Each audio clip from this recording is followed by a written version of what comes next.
കോട്ടൂർ വനമേഖലയിലാണ് ഇന്നത്തെ salt and pepper.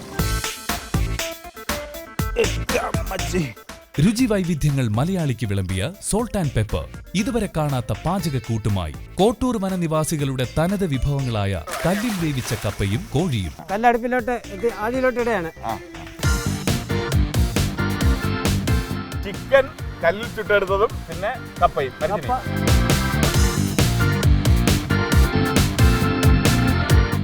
നാവിൽ കൊതിയൂറുന്ന ഒരു പുതുപുത്തൻ കാഴ്ച. ചുവന്ന കളർ, ശരിക്കും ഇരുമ്പ് പഴുത്ത് കിടക്കും പോലെ കിടപ്പുണ്ട്. ചിക്കൻ അങ്ങോട്ട് പൊളിക്കാം.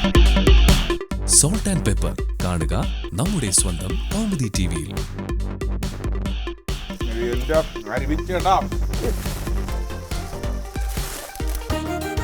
സോൾട്ട് ആൻഡ് പെപ്പർ ഇന്നുച്ചയ്ക്ക് 1 മണിക്ക് നമ്മുടെ കൗമുദി ടിവിയിൽ.